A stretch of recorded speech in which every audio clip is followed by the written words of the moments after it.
Hi, this is Glenda from Beautiful Soaps by Glenda, and today I'm making my entry for the Soap Challenge Club, which is a Geode Soap. I will actually be making an entry for the bonus category and for the Geode category. I have started by preparing the colorants. I'm using the same color palette that I did when I made the agate soap embeds from last year. An agate is pretty much a slice from a geode, so I thought the colors will work here as well.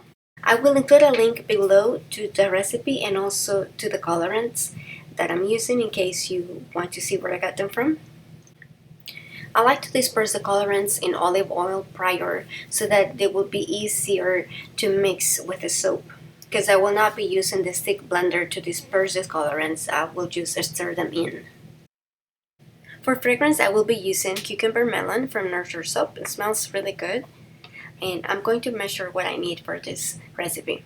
I have pre-mixed a Master Light Water solution. This is pretty much sodium hydroxide with distilled water. So I'm going to measure out what I need.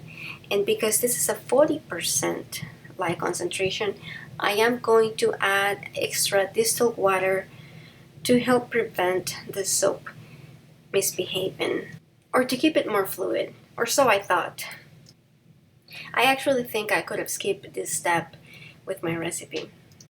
The light water solution is at 102 Fahrenheit or 39 Celsius, and the oils are at 44 Celsius or 113 Fahrenheit. And I'm going to add the light water solution to the oils. Initially, I like to just stir it with a spatula for about a minute or so, and then I start using the stick blender. In this particular case, I feel that I reach emulsion phase, which is when the oils and the water have come together and they're not separating. I felt that I had reached that stage pretty fast, like after 30 seconds or a minute, which will be normal for this recipe and also for the small amount of oils that I'm using. However, I kept using the stick blender, and this led for me to reach light trace faster than I anticipated. By this point, I had already reached emulsion, and you can tell that the soap batter has a lighter color and you don't see any oils floating around. But I kept blending it, and then I added the fragrance, and instead of stirring it in as I usually do, just mixing it with a spatula, I also mix it with a stick blender. And the reason why I kept blending it against my better judgment was that I had watched a soap making video where they were talking about false trace, and somehow it got into my head that maybe I was seeing false trace.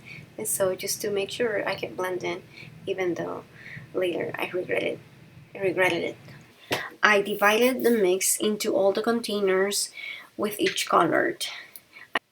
I am trying to leave 6 ounces for the white and the dark blue, since those will be my more contrasting colors, and for everything else I'm trying to put only about 4 ounces.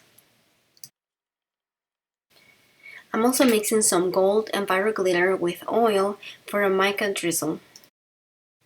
Since the soap is already at medium to thick trace, I'm going to start by adding it to the individual cavity containers.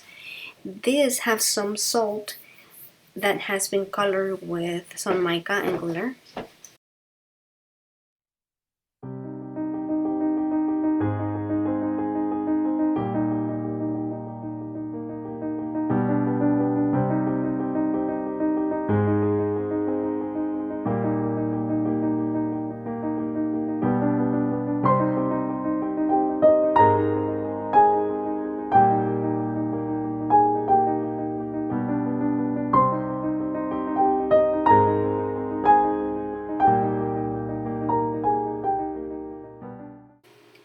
I will pour the rest into a 4-inch mold. This is ideal to do test batches, and I can usually get 4 1-inch bars out of it. And I'm just pouring each color into the center, and to some colors I'm adding a little bit of that gold drizzle so that there will be a mica swirl in it.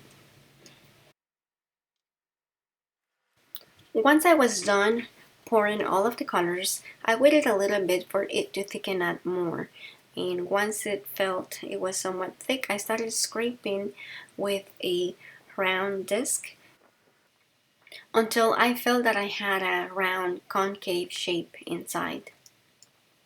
Then it was time to start adding the embeds. I added the larger ones first, and then I filled them with the smaller pieces. I am going to show you next how I made these embeds with melting port. However, if you want to skip straight to the cutting of the soap, you can do that. There are links below in the description box. I am using Crafter's Choice Premium Crystal Clear Base. In my opinion, the best way to create crystals with it is not to melt it to avoid adding bubbles, and also because it's not needed. I prefer to just cut rectangular shapes out of it and then create a point on them in a way similar to how you would sharpen a pencil if you didn't have a pencil sharpener and you had to use a knife.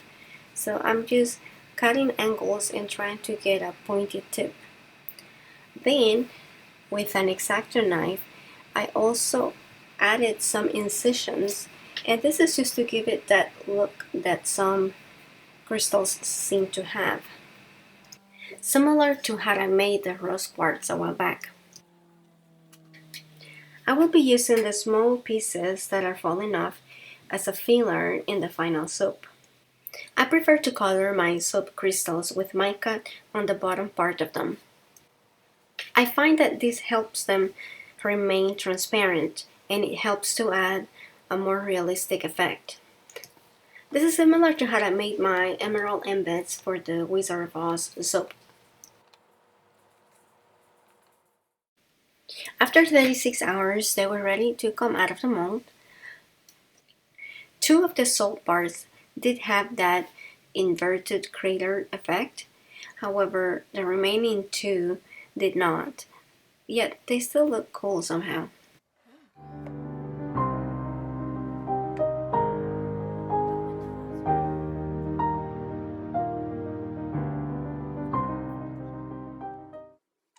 Now, as far as the Geode Soap, the larger one, I was really happy how it turned out. I like how the top looks. I cut it with my wire cutter, and I could notice some waviness in the point where the melting pot embeds were. But other than that, it worked out good. I really enjoyed this challenge from the club.